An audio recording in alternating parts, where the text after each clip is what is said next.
The movie opens during the 19th century, where a 26-year-old woman, Eugene Clary, comes from a wealthy French aristocratic family. Currently, she's attending the funeral of the famous French novelist Victor Hugo in Paris. The crowd mourns the loss of this literary giant, and Eugene is deeply moved by the ceremony. Upon returning home, Eugene's strict father questions her whereabouts, to which she lies, saying she was out meeting a friend.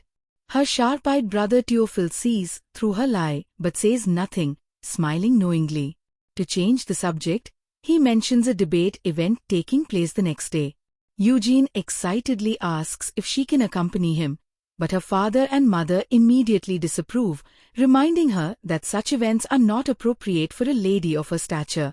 After dinner, Eugene retires to her room, but pauses in front of a mirror, holding a candle. She notices something peculiar. The flickering light seems to cast unfamiliar shapes, and her reflection appears distorted. The strange vision triggers a seizure-like experience. As she collapses to the floor, her grandmother, who happens to pass by, witnesses this but chooses to remain silent, seemingly unfazed. Later, Eugene tends to her grandmother, gently combing her hair and chatting with her before saying goodnight. The next morning, Teofil prepares to leave for the debate and is surprised to find Eugene hiding in his wagon. Ignoring his initial protests, Eugene explains she doesn't intend to attend the debate but instead wants to be dropped off at a cafe on his way. Reluctantly, Teofil agrees. At the cafe, Eugene sits across from a man engrossed in a book about spirits. Their eyes meet, and the man, charming and witty, strikes up a conversation. Though Eugene feels awkward at first, his humor puts her at ease. She confesses that she was actually looking at the book he was reading, not him. Intrigued, the man lends her the book and asks her to return it once she's finished. That night, Eugene delves into the book and becomes captivated. It explores the spirit world, detailing its purpose and human interaction with spirits. The information resonates with Eugene, sparking a newfound curiosity. The following day, the Clary family attends an outing with another wealthy family. It's evident that Eugene's parents hope to arrange a match between Teofil and the other family's daughter. Despite his disinterest, Teofil feigns charm to appease his parents. Sensing her brother's discomfort, Eugene intervenes, subtly discouraging the girl's advances.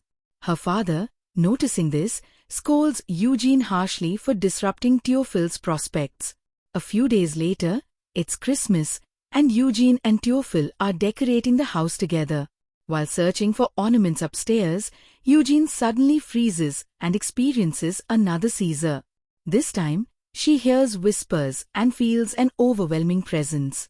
Once the episode subsides, she confides in Teofil, revealing that she's been seeing the spirit of a young woman. The spirit seems to need her help, but Eugene feels helpless and frightened.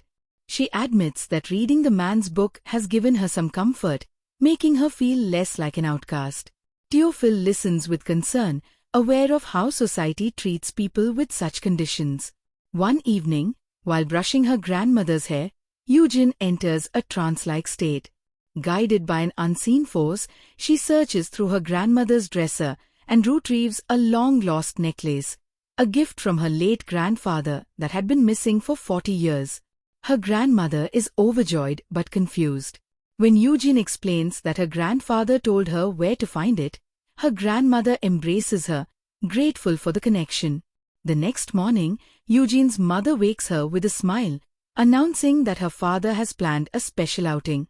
Oblivious to their true intentions, Eugene happily prepares. During the journey, she notices her father's travel bag and realizes something is amiss. As the carriage stops in front of a mental asylum, Eugene panics, pleading with her father and brother to reconsider. Despite her desperate cries, they hand her over to the hospital staff. Teofil, racked with guilt, vomits as he watches his sister being dragged inside.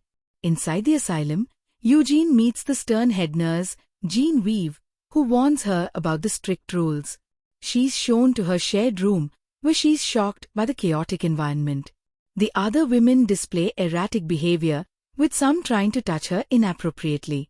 A girl named Louise comes to Eugene's rescue, shooing the others away. Louise, though seemingly sane, exhibits her own quirks, claiming she is engaged to one of the doctors and will soon be married. Eugene struggles with the oppressive atmosphere of the asylum, where women are mistreated under the guise of therapy. She witnesses Louise being manipulated by Dr. Jules, a predatory doctor who exploits his patients. Eugene also experiences the cruel practice of hydrotherapy, enduring hours in an icy box meant to cure hysteria. Despite her suffering, she remains defiant, claiming she can see spirits. Teofil, Eugene's brother, enlists nurse Genevieve to deliver a book about spirits to Eugene. Genevieve, skeptical at first, begins to believe Eugene after witnessing her communicate with her deceased sister. This spiritual connection reveals that Genevieve's father is ill, a fact later confirmed. However, her father dismisses her claims and accuses her of insanity.